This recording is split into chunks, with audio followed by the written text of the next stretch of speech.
cascade of other events taking place from 10 a.m. in this room. The permanent representative of Germany is arriving soon, and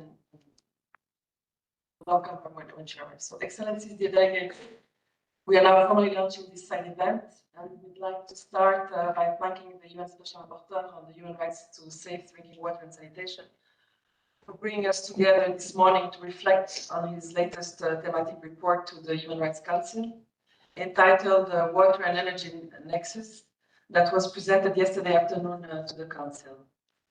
Yesterday, the Special Rapporteur shared many important messages that he will also convene in this event, including that we need less than 5% of the water extracted for energy demands to achieve the right to water and sanitation. His interactive dialogue will continue this afternoon from 1:45 p.m. in the Assembly Hall. This side event to the ongoing session of the Human Rights Council is organized by the UN Special Rapporteur together with the members of the core group on water and sanitation, Germany and Spain. We are joined today by their permanent representatives. The event is also supported by the Geneva Environment Network.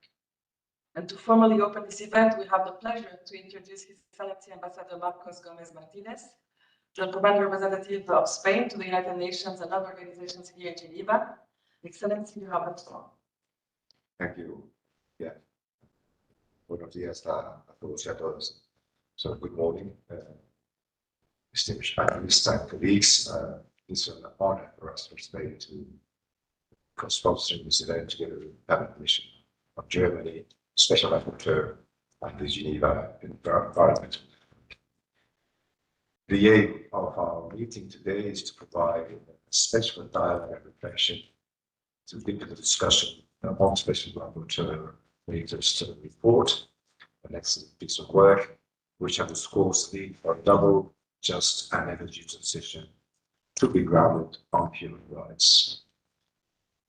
We believe we must increase our efforts to ensure that the water transition is based, as outlined by the Special Rapporteur, in democratic and participatory governance, the protection of the aquatic ecosystem, and the promotion of environmental sustainability.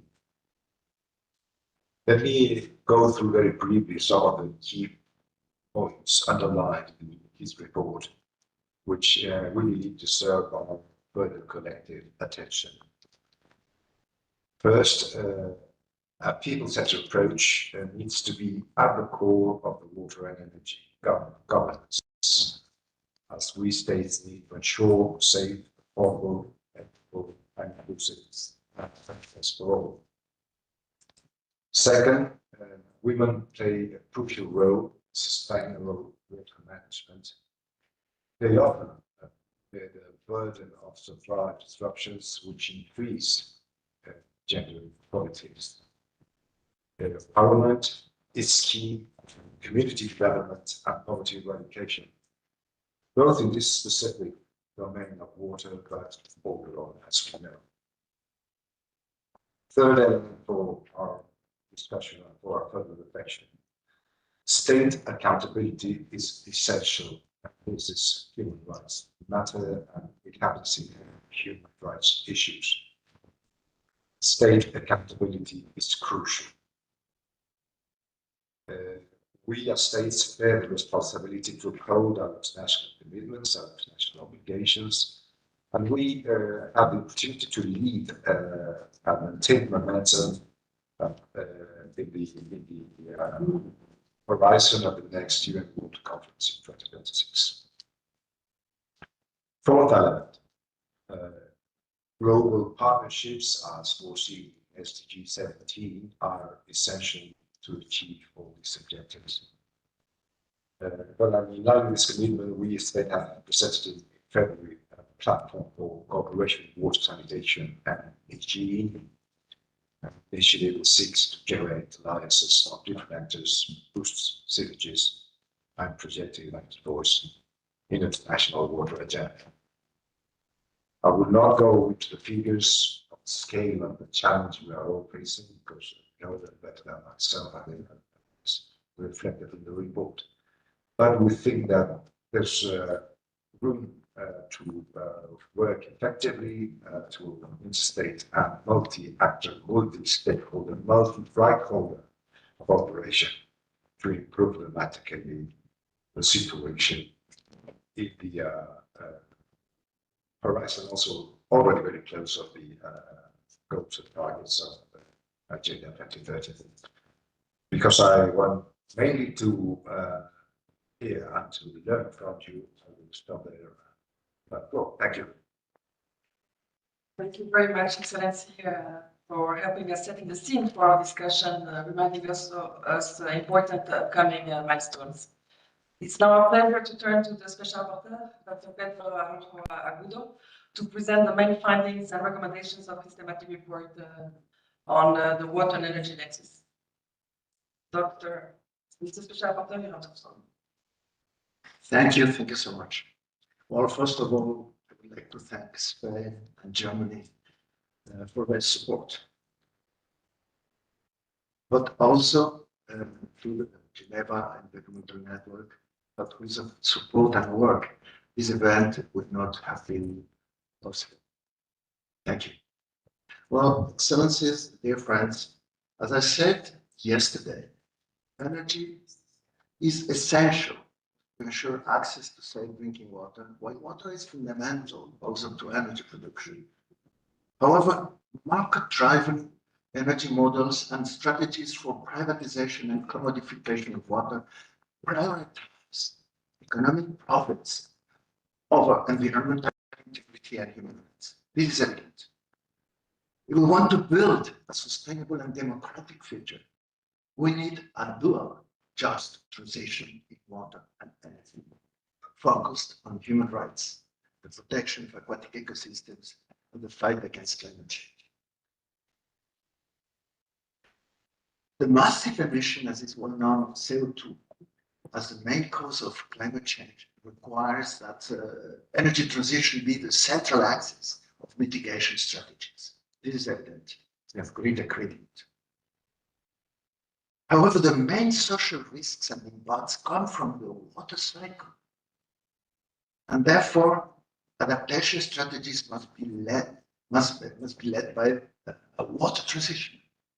The energy transition leading the mitigation strategies, water transition leading the adaptation strategies. To develop this dual transition, in addition to applying the principle of sustainability, we must ensure a just transition based on the principle of equity, adopting a human rights-based approach that pays special attention to those living in the most vulnerable situations. But the principle of sustainability must apply to both the energy transition and to the water transition. It makes no sense to promote an energy transition that degrades aquatic ecosystems, or a water transition that accelerates climate change. It's evident. Therefore, we cannot, for example, relaunch the construction of large dams as key to the energy transition. It doesn't mean that we cannot do more, can build more, but it is not the main path to go. Even the development of clean alternative energies, such as wind, solar, biofuels, and green hydrogen, depends on a limited availability of critical minerals, whose extraction generates serious social problems in parts, while the production of necessary food can be hindered if we focus the transportation solution on biofuels. But we must also be aware that a sustainable future requires not only new sources of energy and increased efficiency, but also a change in consumption patterns that slows down the growth in demand. Concerning water, it requires restoring and preserving the health of aquatic ecosystems, respecting the limits imposed by the natural order under the horizon outlined by climate change in relation to the water cycle. Don't forget this. Furthermore, to promote a human rights-based approach to this dual transition requires decoupling the right to water and energy, basic water and basic energy, from market logic, so that even those who struggle to pay the tariff can have access to them. Essential. Recognizing the human right to energy, based on arguments similar to those that supported the recognition of the human right to drinking water, would provide a normative basis for moving towards an alternative model of energy governance that we need. Prioritize public budgets and available resources to ensure the progressive realization of these rights for all. Adequate regulation that guarantees transparency, social participation, and public accountability in both water and energy management. And finally, design a balanced mix of alternative energy and water sources in order that to be sustainable as well as environmentally fair.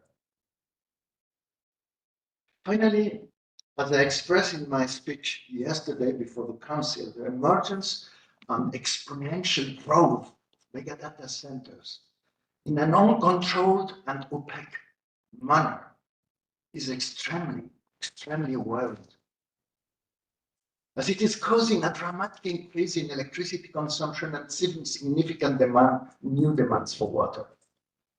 Under the block of unacceptable secrecy, contracts can protect the priority of water use in these centers in situations of scarcity over fundamental uses of high social and environmental value, on one hand.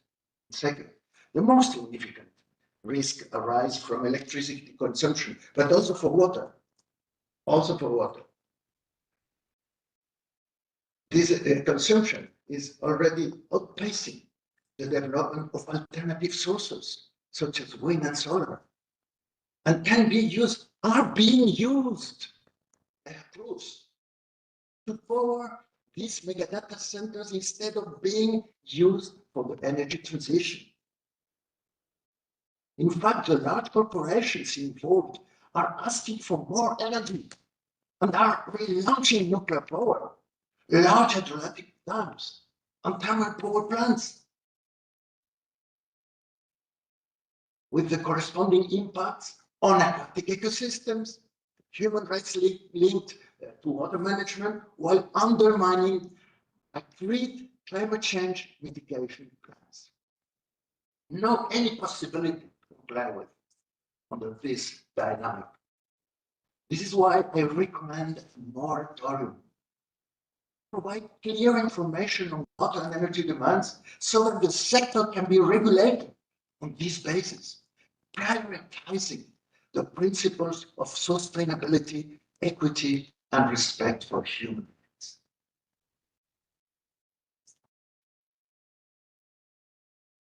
Behind the mega data centers, we all know that cryptocurrencies, far from promoting progress, fuel dark speculative strategies. We know. While on the other hand, artificial intelligence seems to be the argument that justifies everything.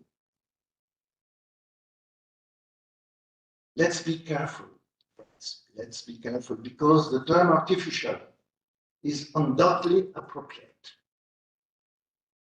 However, the term intelligence, if it accelerates the dynamics of unsustainability in water and energy more than intelligent, can end up being suicidal. Thank you very much. Thank you very much, Mr. Special Rapporteur. So we'll now start a panel discussion reflecting on your report. We'll hear from our panelists about how energy systems directly impact the human rights to water, and explore also how energy transitions can be leveraged to strengthen the human right to water. Our first speaker is Magdalena Roque from the Global Initiative Economic, Social and Cultural Rights, who has pre-recorded a video message. So let's launch that video. Thank you.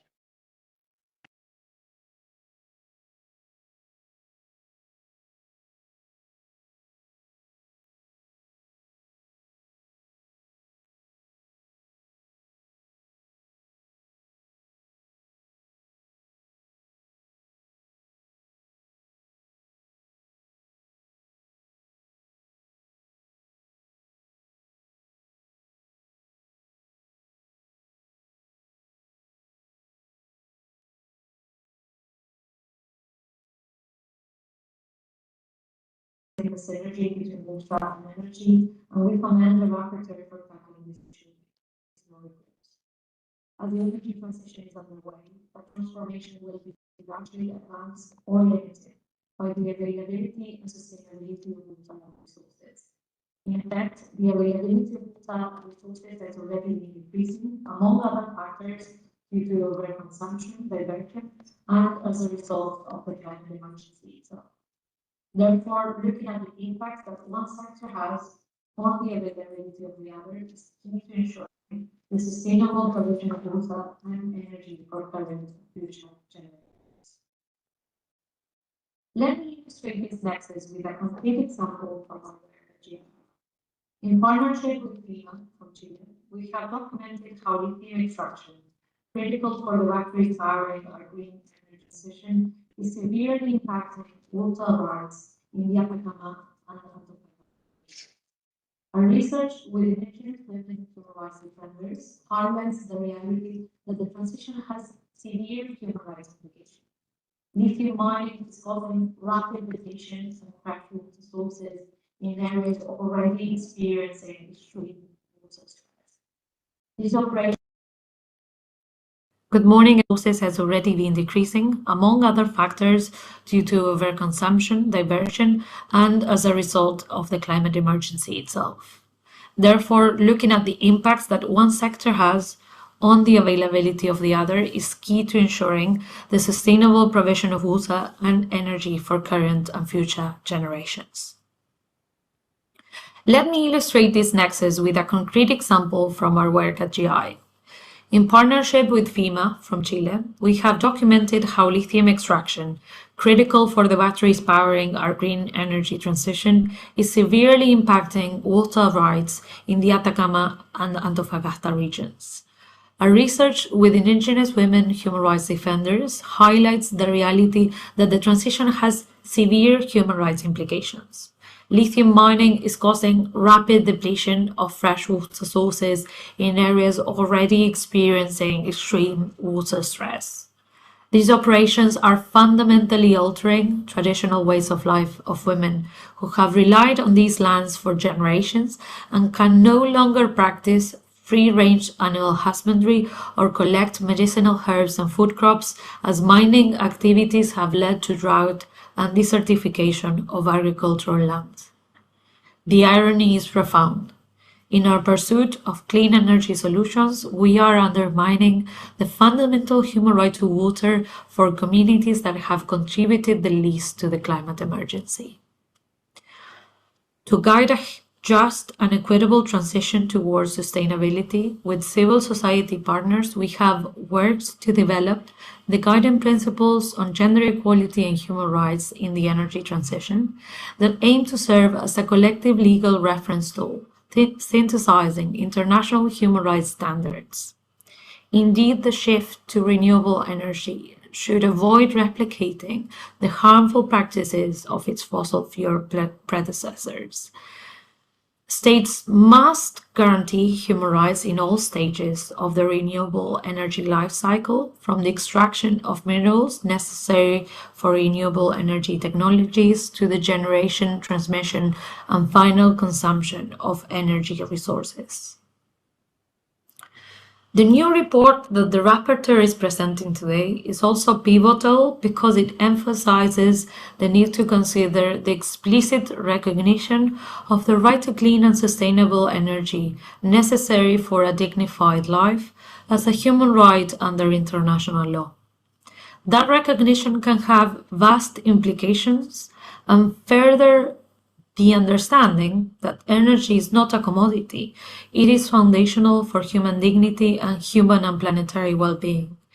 It can also serve to fight the vast inequalities in access to energy that remain today. Inequality in access to energy perpetuates poverty, undermining a range of human rights such as the right to water, but also healthcare, education, food, housing, environmental rights, gender and children's rights, and also hampers economic opportunities and the availability to enjoy an adequate standard of living. There is an evident relationship between energy and the enjoyment of rights, in line with their interdependence. In the case of water and energy rights, they function as mutually reinforcing systems, where the realization of one is essential for the fulfillment of the other. Sustainable energy cannot exist without secure water access.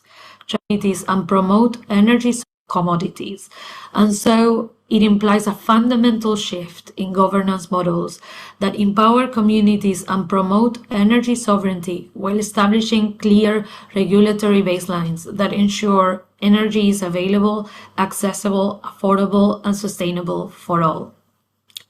I encourage all of you to engage with the Special Rapporteur's vital work and to consider how we can collectively ensure that our energy future is one that serves people and planet while respecting rights such as the right to water.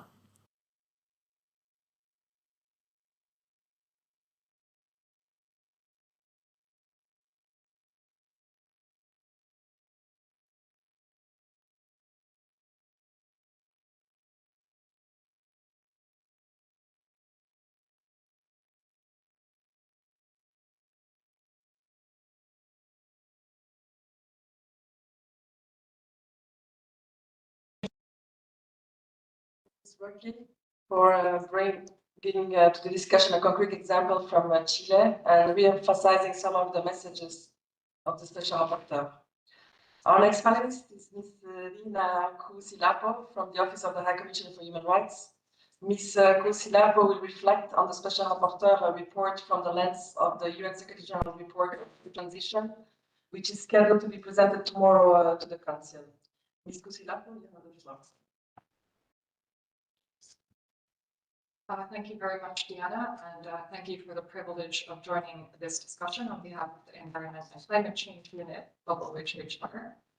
So as said, I'll just seek to draw some connections between the Special Rapporteur's groundbreaking report and the Secretary General's new report on just transition and human rights, especially with regard to the concept that the Special Rapporteur has presented of a double just transition of water and energy systems. The Secretary General's report similarly describes just transition comprehensively as a transition towards environmentally sustainable economies and societies that is fair, equitable, and inclusive, creates decent work opportunities, reduces inequalities and poverty, and upholds all human rights. A just transition is essential, as the IPCC, the Intergovernmental Panel on Climate Change, has stressed. Limiting long-term warming to around 1.5 degrees Celsius above pre-industrial levels, which the International Court of Justice, in its recent advisory opinion on climate change, noted has become the scientifically based consensus target under the Paris Agreement, requires unprecedented system transitions across the energy sector, ecosystems, infrastructure, industry, society, among others. The just energy transition, regarding this, the International Court of Justice explicitly stated that failure to protect the climate system, including through fossil fuel production, among other things, may constitute internationally wrongful acts.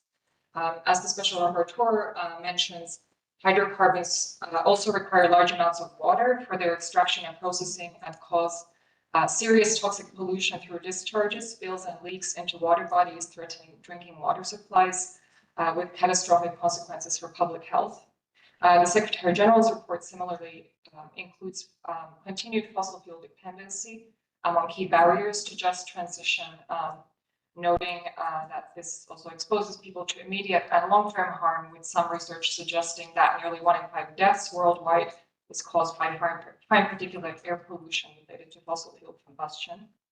The International Court of Justice also advanced a coherent reading of international law, concluding that states have obligations under international human rights law to respect and ensure the effective enjoyment of human rights by taking necessary measures to protect the climate system and other parts of the environment. So not only climate, but this seen as part of other environmental issues, including relating to water.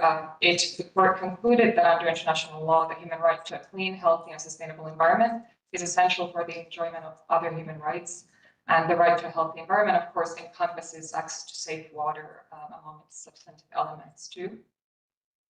As the Secretary General's report notes, combining just transition mitigation measures with ensuring sustainable energy for all is crucial, stating that if designed equitably, clean energy transitions can create decent jobs and reduce energy insecurity, local air pollution, and environmental injustice, while publicly owned, community-led clean energy systems can foster socio-ecologically appropriate transitions. And as has been mentioned, rights-based governance and participatory democracy are fundamental. The Special Rapporteur has emphasized modular and decentralized infrastructure, both in water and energy, including located in the territory in which the water is used and managed by the users themselves, whether irrigation communities or municipalities. Regarding critical energy transition minerals, the Secretary General's report refers to the work of the Secretary General's panel on critical energy transition minerals, noting that mineral value chains are too often linked with human rights abuses, environmental degradation, conflict, and instability, with a geopolitical race to control extractive supply chains due to demands of new industries, as mentioned by the Special Rapporteur as well. And without a rights-based course correction, the extraction of resources that serve as inputs for new technologies, including clean energy technologies, risks reproducing harm affecting historically marginalized communities, especially considering that 54% of energy transition minerals are located on or near indigenous peoples' lands. Meanwhile, the Secretary General's report notes that rights-based community-led approaches to conflict-free resource governance, sustainable use of critical minerals for renewable energy rather than military use, and fair and equitable benefit sharing in respect of natural resources are fundamental. Likewise, the Special Rapporteur has noted in his report that the limited availability of the minerals required to produce batteries must be taken into account. In addition, the right to free, prior, and informed consent of Indigenous peoples and communities affected needs to be taken into account, avoiding toxic contamination of water bodies at all costs. I will stop here, but just to say that the office stands ready to support states and all stakeholders implementing these approaches and others mentioned in these reports rooted in human rights as part of just transitions everywhere. Thank you. Thank you, Ms. Silapo. As I mentioned, this report is scheduled to be presented tomorrow to the Council, and there will be other side events that will reflect and unpack the messages of this report later this week, actually. We'll hear now a voice from the field. We have with us here in the room Mr. Christopher Castillo from Alternativa Reivindicación Comunitaria y Ambientalista de Honduras. Mr. Castillo will speak in Spanish. And there is interpretation available to English, so choose the English channel and use the headset. Mr. Castillo, you have the floor. Thank you.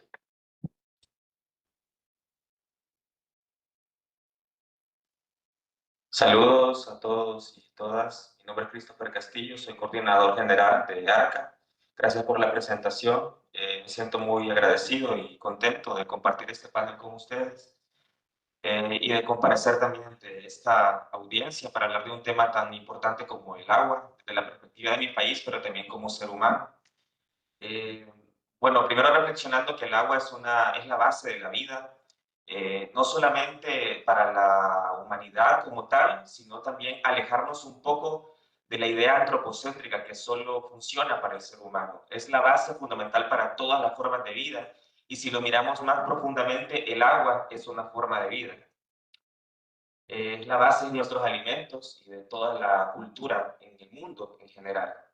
Sin embargo, bajo los caprichos de un modelo de consumo extremo, de acaparamiento de los recursos, el agua también es vista como la base para la producción de energía, para seguir sosteniendo ese sistema, no solamente en Honduras, sino en todos los países que hoy están aquí también representados, en forma de proyectos hidroeléctricos, sobre todo, que apresan los ríos, pero que también atentan contra las poblaciones, e insisto, contra todas las formas de vida que atraviesan su camino. En Honduras la demanda energética tiene un crecimiento de 3 a 4% al año y con ello el número de proyectos energéticos. A pesar de que Honduras es un país que el 80% de su matriz energética está basada en el combustible fósil, hay una apuesta supuestamente para que el país sea más verde en aumentar los proyectos hidroeléctricos, lo que aumenta también la tensión en las comunidades, la conflictividad, porque ninguno de estos proyectos respeta los derechos humanos. Creo que ninguna expresión de la acumulación de capital está pensada para respetar los derechos humanos. Y visto desde ese sentido, creo que la mejor industria del capitalismo es la que no existe. Pese a esto, el 45% de la población en territorio no tiene acceso a la energía. Pero sí el Estado de Honduras se da el lujo de vender energía al resto de países de Centroamérica, lo cual no tiene lógica y ni siquiera para la lógica del mercado como tal. Hay una gran cantidad, y creo que el relator ha sido muy amplio en mencionar también los efectos negativos de estos proyectos, no solamente a nivel social, sino también ambiental. Por más que traten de disfrazar cómo esto puede funcionar en el marco de la energía renovable, vemos que no funciona de esta forma porque arrasan con muchas formas de vida. Además, lastiman el ecosistema eh, y deterioran el tejido social de las comunidades en las que están, sobre todo porque primero se ubican en su mayoría estos proyectos en territorios indígenas. Sabemos que la cosmovisión de los pueblos es totalmente distinta a la visión de muerte del capitalismo y eso de antemano genera conflicto. Y además porque son proyectos que no respetan la consulta previa libre informada, porque además, y hay que mencionarlo sobre todo en Honduras, son proyectos que no solamente están conectados con la corrupción, sino también con entidades criminales y cuerpos del crimen organizado, sobre todo ahora mismo con el narcotráfico. Y si no ponemos eso en la discusión, vamos a lograr poco en el marco de los derechos humanos en relación al agua. Hay casos importantes que se han destacado por concentrar, por concentrar una gran cantidad de violencia en un territorio pequeño, como los casos de Gilanito, Reitoca, Piedras Amarillas, que son 3 proyectos, y también el caso de Aguasarca, donde se ha demostrado la reiterada violación de derechos humanos al territorio, a la ancestralidad y a la vida como tal. Creemos firmemente que el agua no debe ser presa para los caprichos del capitalismo ni del capital como tal, en el sentido estricto de la cultura, además. Y hablando del derecho, porque el acceso al agua es un derecho humano, como también lo es el acceso a la energía. Sin embargo, creo que es un momento importante para la humanidad de cuestionar qué es el derecho como tal y por qué los pueblos y la humanidad tenemos que seguir esperando a que se convierta en un derecho reconocido por un Estado para que eso exista en la sociedad. ¿Por qué tenemos que esperar la firma de un gobernante para que se respete el derecho al agua? ¿Por qué tenemos que seguir esperando que los estados y las empresas se pongan de acuerdo en no seguir asesinando? Porque estos proyectos son para la muerte. Y se ha demostrado no solamente en el marco de los asesinatos contra defensoras y defensores, Honduras es el país del mundo con más personas asesinadas per cápita el año pasado. Y hace 4 años el primer lugar a nivel mundial en datos netos sobre asesinatos y el segundo lugar del mundo con más acciones judiciales contra defensoras y defensores del territorio, con un marco normativo ampliamente fortalecido para oponerse a la defensa de los derechos. Y detrás de esto, aparte de los estados, está la función tenebrosa y espantosa de los ricos del mundo y locales también para coartar los derechos de las personas. Además, en Honduras existe toda una estructura normativa que privatiza el agua y que va más allá de la clásica privatización sobre privatizar el servicio del agua.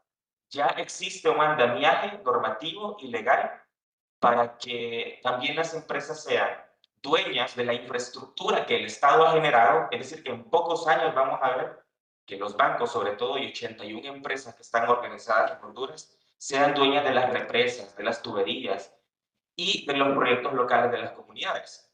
Pero también hablan sobre la posibilidad firme de que la empresa privada sea dueña del, hablan del capital natural, es decir, de los ríos, de las cuencas, de los manantiales y de toda la forma de agua en Honduras. Hay alrededor de 300 proyectos en curso entre hidroeléctricas y represas en el país que representan la privatización de todo el sector hídrico en Honduras, teniendo en cuenta que Honduras tiene alrededor de 50 ríos, digamos, principales en cuanto a caudal, toca de 3 a 4 represas por río en el país, lo cual es un dato alarmante, sobre todo cuando nos ponemos a pensar en todo el esquema global de violación de derechos que hay. Por eso es que también instamos a las personas, bueno, en doble vía. Primero, a instar al Estado de Honduras a que fortalezca sus marcos normativos, en especial con la adhesión del Estado de Honduras al Acuerdo de Escazú, que se haga una verdadera investigación sobre los proyectos inconsultos que han generado criminalización y muerte, pero no solo una investigación que quede en papel, sino una investigación en el marco penal, es decir, que exista persecución penal contra los autores de estos crímenes ambientales, pero también contra la vida. Y hablaba de que, bueno, y por último, sobre que se inste el Estado de Honduras a derogar la ley marco del sector agua potable y saneamiento, que se dio, además, se vio fortalecida en un gobierno ampliamente relacionado con el narcotráfico. 68 de sus funcionarios están acusados en Estados Unidos por tráfico de drogas y fueron quienes más fortalecieron la privatización del agua en Honduras. Hablaba que es un doble vía, además apelando a la conciencia humana, a que las personas aquí que representan estados también hagan una revisión sobre sus estados, sobre sus sociedades, pero también sobre más allá de la ley y más allá del concepto tradicional del derecho humano reconocido, sobre el esquema financiero, sobre el esquema de consumo industrial y de producción capitalista que hay en el mundo, porque mientras haya capitalismo, este planeta no se va a salvar. Muchas gracias. Thank you very much, Mr. Castillo, for sharing the struggles you committees are facing in the field. Our last panelist is Christian Van Veen. He's a human rights lawyer who will introduce himself in a video that has also been pre-recorded and where he's focusing on the digital economy and data centers. You can now watch it.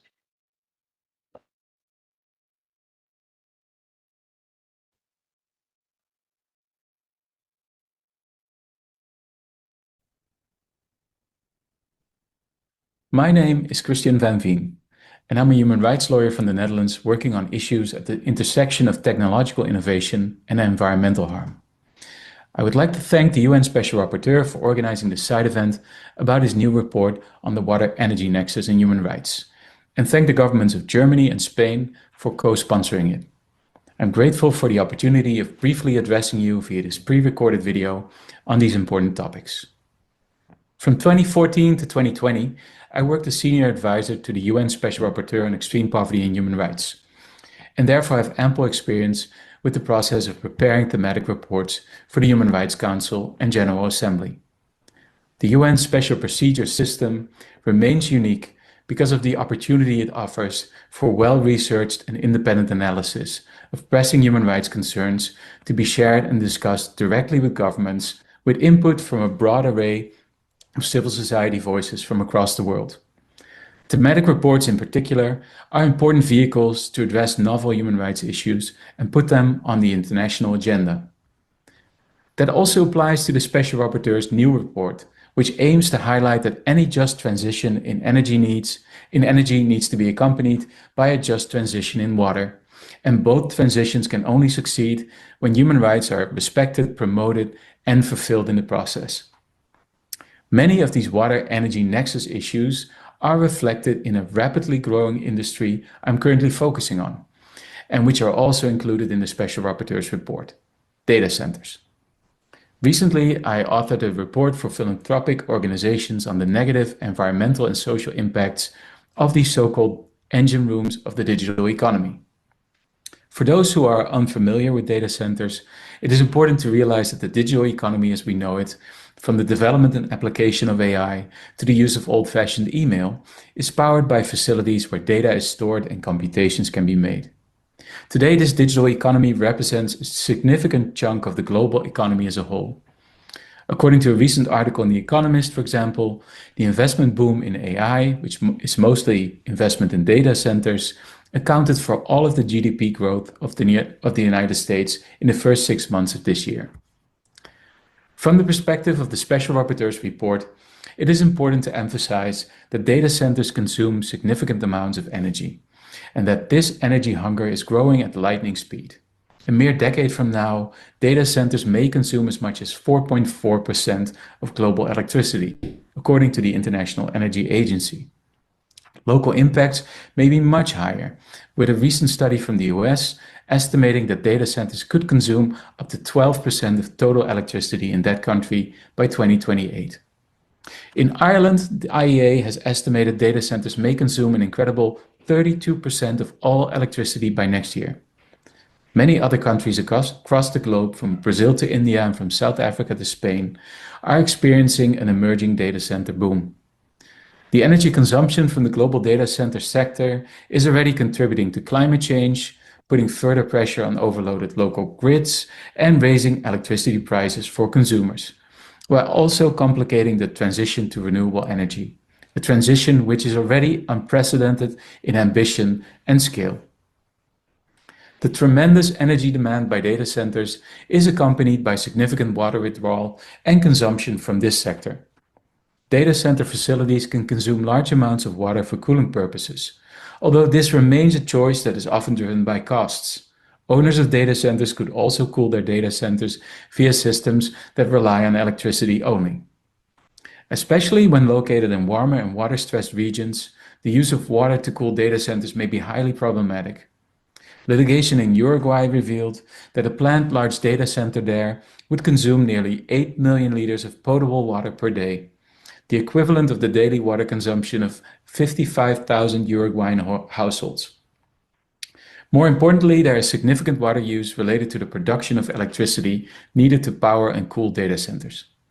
One study estimates that to power the global AI boom alone, data center scope 1 and 2 water use could be as much as 6.6 billion cubic meters of water by 2027, and that's the equivalent to 6 times the annual water withdrawal of Denmark. Precise and fine-grained data on total data energy and water use is, however, not in the public domain at present, and often treated as confidential business information. The EU has imposed perhaps the most far-reaching regulation on data center sustainability, but a recent report commissioned by the European Commission concluded that only 36% of EU data centers complied with reporting data on energy and water use. This brings us to an important problem.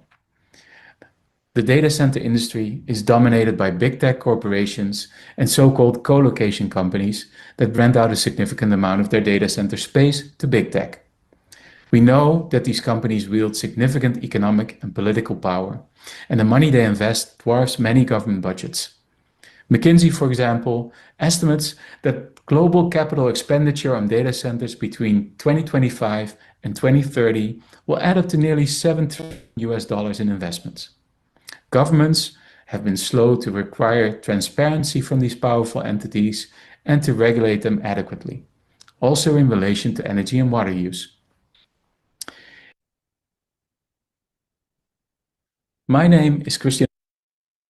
Policy, environmental policy, economic affairs, economic security, and digital policy. Only if we collaborate across departments and movements will we be able to adequately regulate this powerful and important sector and collectively shape our digital futures. Thank you.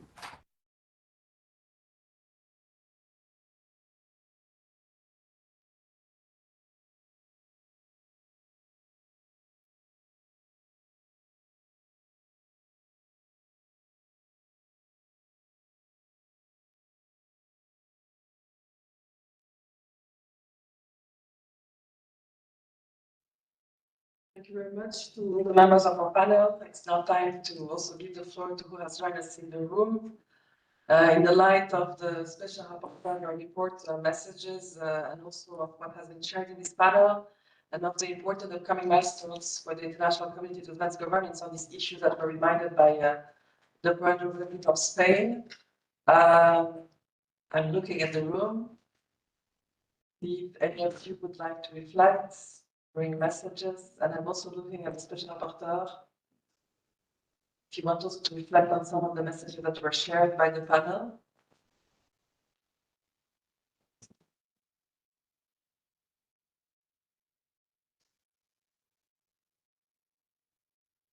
The room is silent. It's the first meeting of the morning. Nevertheless, there were very important messages that are important for decisions that the world will have to take in upcoming negotiations.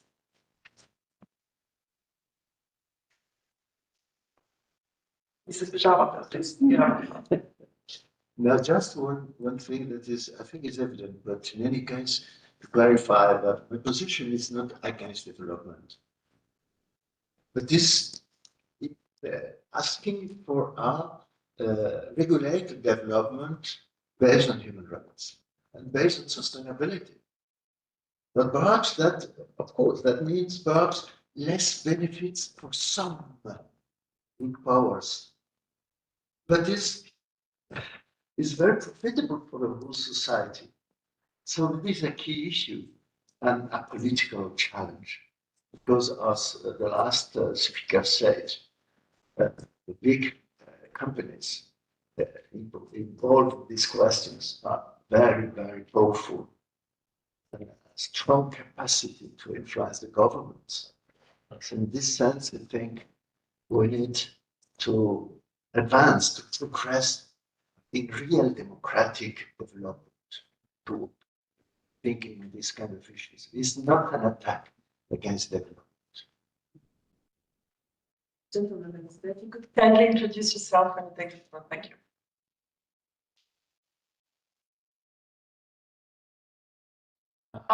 My name is Dinesh Suna. I work for the World Council of Churches program on Land, Water and Food Nexus.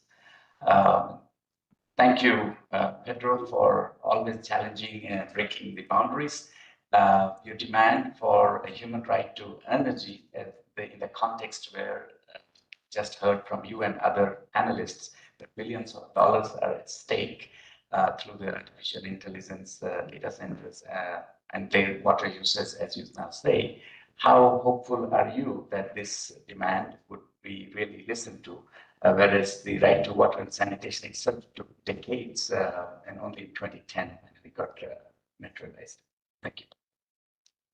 Before we give back the floor to the Special Rapporteur, just checking if there are other comments or questions. No. I think the arguments for proposing a reflection on this topic is quite similar to the ones that support the declaration, the human rights to water and sanitation. I think so. But there is a big difference that makes it much more difficult. I think worldwide, water in general is considered, on the paper at least, something that is on the public domain. Then you have all kinds of strategies for privatizing, etc. But basically, it's understood as a good on the public domain. So that makes it easier to talk about human rights, to talk about a human rights-based approach, because it's not something private. And it's easy to understand this lemma. Water is life. So we have a lot of things that make easier to evolve in a non-market approach for dealing with these kind of issues. When we talk about energy, in the first moment at least, is understood as a is a deal, is a business. And you have strong powers behind these kind of businesses. So we need to fight against this point where we are launching the idea, and it's much more difficult. But the question, the main values at stake, it's similar. So I don't mean that now all the energy will not manage as a business. We will continue to have business. It's very important in water, but not dealing with the basic issues. I think this regulation, new approach for regulating energy management must have the idea what is, and this is why declare the human rights, clarify the shift to do for the model to manage energy related with the basic needs that we need for a dignified life. Not so much electricity. This is a small quantity. So in water, I know. In energy, I'm asking for, I don't precise this idea. The people are working this, perhaps have the idea. But in water, that is similar. I have the data. I have made the calculations. Between 3, 4, at most 5%. When we talk about the human rights, 3, 4, 5% of the whole water we are using for many things. Is it possible to have this small quantity of water for basic needs of the human being? It's possible, of course. There's not a problem of scarcity for this, it's a problem of priority. And with energy, we can have a little bit the same approach. But we need to change the mind, the way of thinking. This is my point of view. Thank you, Mr. Special Rapporteur. We're now very close to the end of this event, and before I give the floor to the Grand Representative of Germany, there's no doubt, Mr. Special Rapporteur, that we will certainly invite you to other meetings that we'll have here in Geneva in preparation of the milestones that the Grand Representative of Spain mentioned, related to water governance, but also other discussions that we have here in Geneva concerning energy governance. So to close this event, it's our pleasure now to turn to Her Excellency Ambassador Antje Lenderstedt, the Foreign Representative of Germany to the UN here in Geneva. And as we were mentioning when we were opening this event, Excellency, Spain and Germany are members of the core group on the right to water and sanitation here in the Excellency. Excellency, you have the floor. Thank you very much, and I'm sorry I was a little bit late, so I missed the opening statement of my dear colleague Marcos. I'm sorry. In closing this side event now, I would like to thank, of course, all the speakers for the insights and contributions and all guests for attending. I also want to take the opportunity, especially thank the Special Rapporteur, Pedro Arrondo, personally for his report and also his presentation today. Your report, if you look at it, shows the urgent need for what you call a global double just transition of the water and energy systems. Other speakers have highlighted the water footprint of tech and industries and raised difficult emerging questions on water and governance. And let me be, because you have been clear in your explaining yourself what you meant, also neither I personally nor the German government is anti-capitalist. But what we think is that a human rights approach to practically everything, but especially water and energy, is always helpful, always very crucial to have good governance and to also to do the things in a democratic and just way. This is why has nothing to do with conspiracy theories or so. It's simply a fact, and it was raised in this session, that while the technological change is necessary and will in the end also sometimes benefit human rights or the human rights approach, it comes also with significant risk to human rights, and it has to be carefully weighed. This is why this particular human rights-centered perspective on water and energy is so important in our view, and ensuring safe, equitable, and affordable access to drinking water and sanitation is a vital need and constitutes an essential aspect of human dignity. Germany and Spain strongly believe in the importance of this mandate. This is why we are dealing with the resolution, respected resolution for now years, and we want to encourage all of you to keep the human rights to safe drinking water and sanitation high on the international agenda, and to make sure that the human rights perspective features strongly in the upcoming UN Water Conference in 2026. So thank you. Thank you very much, Excellency. I think we can applaud the Special Rapporteur and all the panelists.